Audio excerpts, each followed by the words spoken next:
السلام علیکم ورحمۃ اللہ وبرکاتہ. اعوذ باللہ السمیع العلیم من الشیطان الرجیم من حمزہ ونفخہ ونفثہ. بسم اللہ الرحمن الرحیم.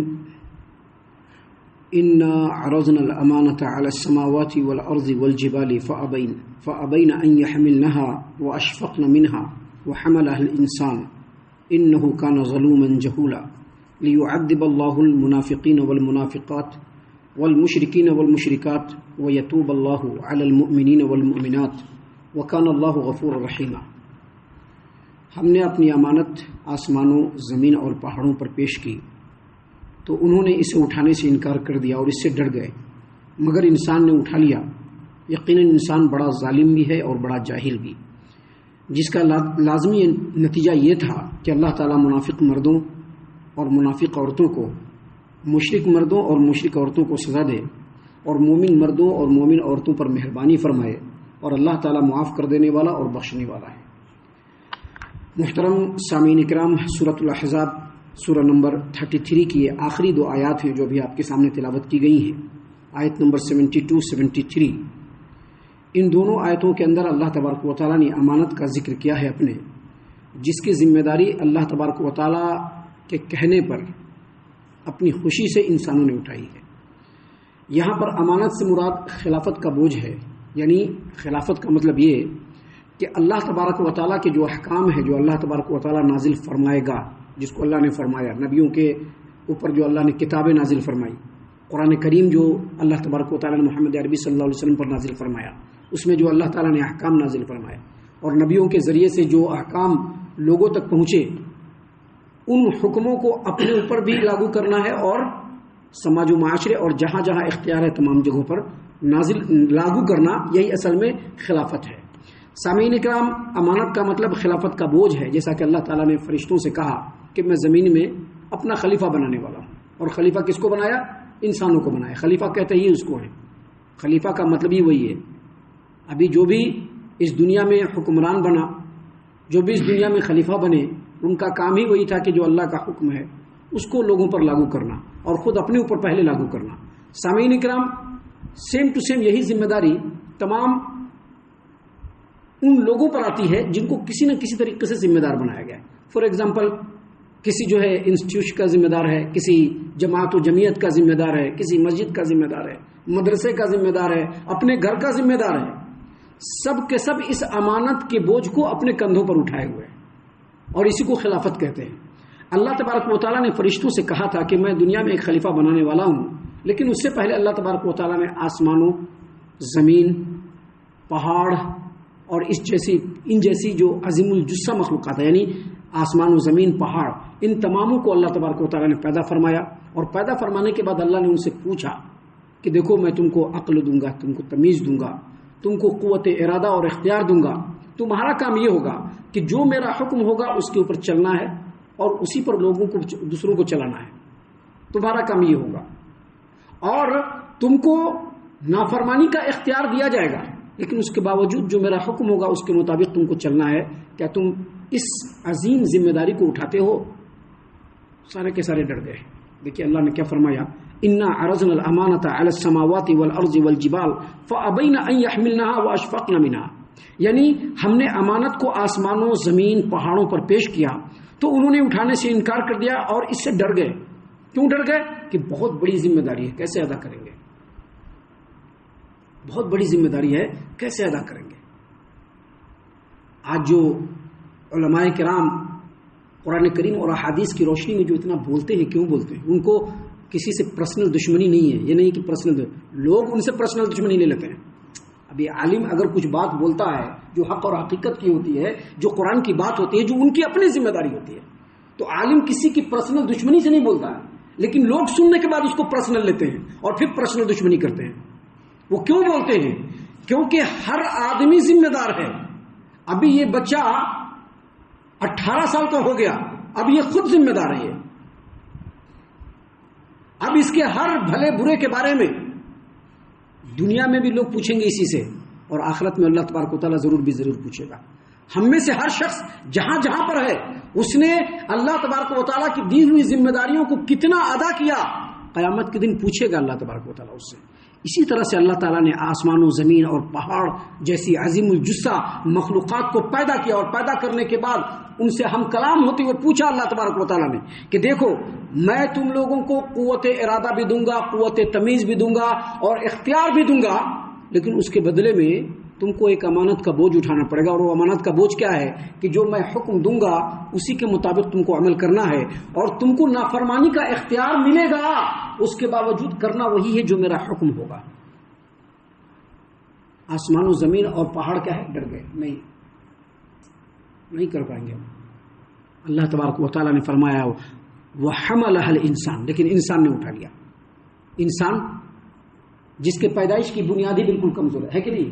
ایک منٹ اگر سانس نہ چلے انسان کی زندہ رہ پائے گا، لیکن پھر بھی غرور اور گھمنڈ سب سے زیادہ، غرور اور گھمنڈ انسان کے اندر سب سے زیادہ۔ ایک منٹ اگر سانس رک جائے یہ قدم نہیں چل پائے گا، لیکن غرور اور گھمنڈ بہت زیادہ۔ اللہ تبارک و تعالیٰ نے فرمایا وَحَمَلَهَا الْإِنسان، انسان نے اٹھا لیا۔ حالانکہ انسان جس کے پیدائش کی بنیاد ہی کمزور ہے، ایک منٹ اگر سانس نہ ہو تو وہ مر جائے، لیکن اس کے باوجود جب اس کے سامنے اللہ تبارک و تعالیٰ نے اس بات کو پیش کیا اس نے فوراً ایکسیپٹ کر لیا کہ ہم جو ہے اس ذمہ داری کو اٹھانے کے لیے تیار ہیں، ہم کو قوت ارادہ دیا جائے، قوت تمیز دیا جائے، ہر چیز کا اختیار دیا جائے تو میں اس بوجھ کو اٹھانے کے لیے تیار ہوں۔ بڑی جرأت سے کہہ دیا انسان نے۔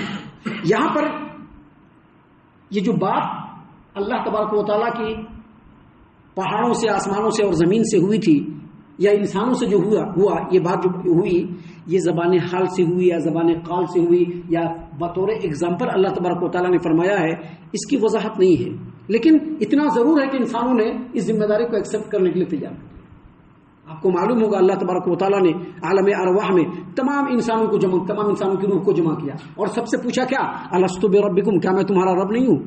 سبوں نے کہا کہ ہاں آپ ہمارے رب ہیں، ہاں آپ ہمارے۔ اس کا مطلب کیا ہے؟ ایکسیپٹ کیا کہ ہاں ہم آپ کی خلافت کو دنیا میں لاگو کرنے کے لیے تیار ہیں۔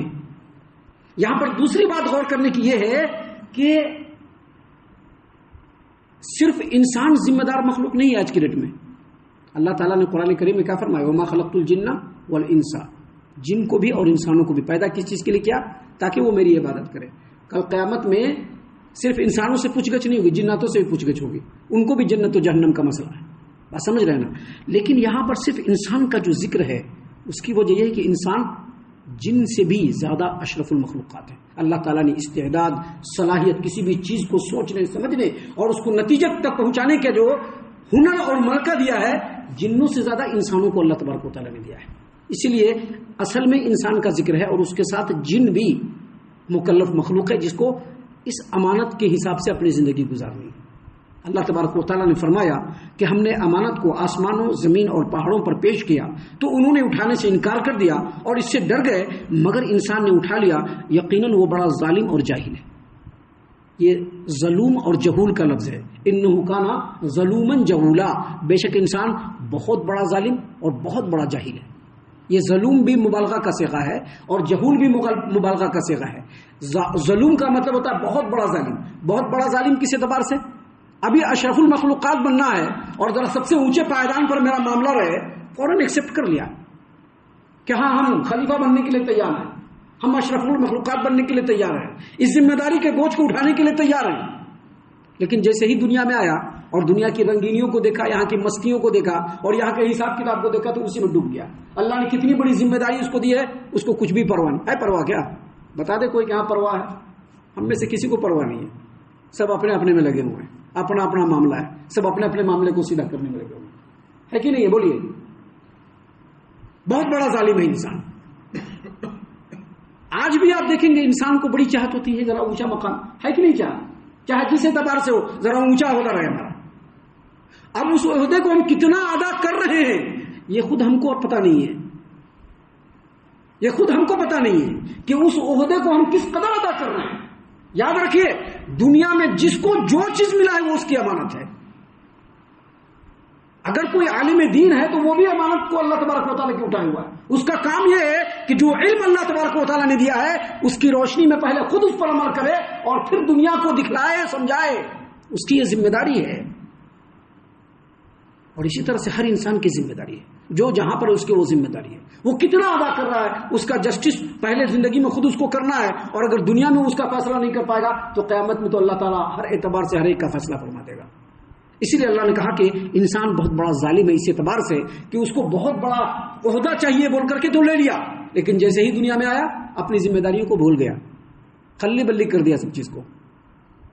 سامعین کرام، اور جاہل اس اعتبار سے ہے کہ اس کی ساری توجہ اس بات پر رہی کہ اس کو اللہ تبارک و تعالیٰ بہت بڑی امانت دے کر کے بہت بڑے مقام پر لے جانے والا ہے، لیکن اس کی ذمہ داری کیا ہے اس کو وہ سمجھنے کے لیے ریڈی نہیں۔ آج دیکھ لیجئے، ہم لوگوں کو تو پتہ ہی نہیں ہے، ہمارے جیسے کتنے انسان ہیں جو کبھی سوچنے کی بھی ان کو زحمت نہیں ہے کہ وہ انسان ہونے کے ناطے اس پر کیا کیا ذمہ داری ہے، کیا ان کو سوچنے کی بھی فرصت نہیں ہے کہ انسان ہونے کے ناطے اللہ تبارک و تعالیٰ نے ان پر کیا کیا ذمہ داری دی ہے۔ ایک انسان ہے، اشرف المخلوقات ہے، اللہ تبارک و تعالیٰ نے اتنا بڑا عہدہ دیا ہے، اس کی کیا کیا ذمہ داری ہے اس کو سیکھنے اور سمجھنے کے لیے بھی ریڈی نہیں ہے۔ اسی لیے اللہ نے فرمایا کہ انسان نے تو اٹھا لیا، اور یقیناً انسان بڑا ظالم بھی ہے اور بڑا جاہل بھی ہے۔ اب اتنا بڑا بوجھ اللہ تبارک و تعالیٰ کی طرف سے ملی اور انسانوں نے خوشی خوشی اس کو ایکسیپٹ کیا اور اس بوجھ کو اپنے کندھے پر اٹھایا۔ اب اس کا لازمی نتیجہ کیا تھا؟ دیکھیے اللہ نے آگے فرمایا، جس کا لازمی نتیجہ یہ تھا کہ اللہ تعالیٰ منافق مردوں اور منافق عورتوں اور مشرک مردوں اور مشرکہ عورتوں کو سزا دے، اور مومن مردوں اور مومن عورتوں کے اوپر مہربانی فرمائے، اور اللہ تبارک و تعالیٰ گناہوں کو بخشنے والا اور رحم کرنے والا ہے۔ اس کا مطلب کیا ہوا کہ جب اللہ تبارک و تعالیٰ نے اتنی بڑی ذمہ داری انسانوں کو دی، اس کا لازمی نتیجہ یہی نکلا کہ کچھ لوگ جو ہے اس کی اطاعت و فرما برداری کریں گے اور کچھ لوگ اطاعت و فرما برداری نہیں کریں گے۔ کچھ لوگ امانت کے بوجھ کو اٹھا کر کے اس کے مطابق اپنی زندگی گزاریں گے، اور کچھ لوگ اس امانت کے بوجھ کو اٹھا کر کے اس کے مطابق اپنی زندگی نہیں گزاریں گے۔ اور چونکہ انسان ظالم اور جاہل ہے تو نافرمانی کرنے والوں کی تعداد کتنی ہوگی؟ زیادہ ہوگی۔ فرما برداری کرنے والوں کی تعداد کم ہوگی اور نافرمانی کرنے والوں کی تعداد زیادہ ہوگی۔ لہذا اللہ تبارک و تعالیٰ نے اس کا دوسرا لازمی نتیجہ یہ بتلایا کہ جب اتنے بڑے بوجھ کو انسانوں نے اٹھا لیا تو جو مشرک ہیں، جو منافق ہیں، جو مشرک ہیں اور جو منافق ہیں، ان تماموں کو اللہ سزا دے گا، اور جو مومنین ہیں مرد ہو یا عورت، اللہ تعالیٰ ان کے اوپر مہربانی فرمائے گا، اور اللہ تعالیٰ گناہوں کو بخشنے والا بھی ہے اور رحم کرنے والا بھی ہے۔ اس کا مطلب یہ ہے کہ انسان اپنی زندگی کے جس مرحلے میں ریئلائز کر لے کہ ہاں وہ غلط ہے اور وہ غلطی پر ہے، اور پھر وہ اللہ تبارک و تعالیٰ کے دامن رحمت میں پناہ لے لے، اور پھر وہ اسی کے مطابق یعنی اللہ کے مرضی کے مطابق زندگی گزارنا شروع کر دے، تو اللہ تعالیٰ ایسے لوگوں کے گناہوں کو بخش بھی دے گا اور اس پر رحم بھی فرمائے گا۔ ہم اللہ سے دعا کرتے ہیں کہ اللہ تعالیٰ ہم تمام کو ان تمام باتوں کے اوپر خوب غور و فکر اور تدبر کرنے کے ساتھ ساتھ ان باتوں پر عمل کرنے کی بھی توفیق عنایت فرمائے، آمین۔ اللہ تعالیٰ ہم تمام کو صحیح معنوں میں پکا سچا مومن مسلمان بنائے، اللہ اور اس کے رسول صلی اللہ علیہ وسلم کی اطاعت و فرما برداری کرنے والا بنائے، صحابہ کرام رضی اللہ عنہم کے طریقے پر چلنے والا بنائے، جنت الفردوس میں جگہ عطا فرمائے۔ اے اللہ ہم تمام کو جہنم سے پناہ دے، اے رب العالمین ہم تمام کو جہنم سے پناہ دے، اے مالک الملک ہم تمام کو جہنم سے پناہ دے، آمین یا رب العالمین۔ وما علینا الا البلاغ المبین۔ تبارك الذي نزل الفرقان على عبده ليكون للعالمين نذيرا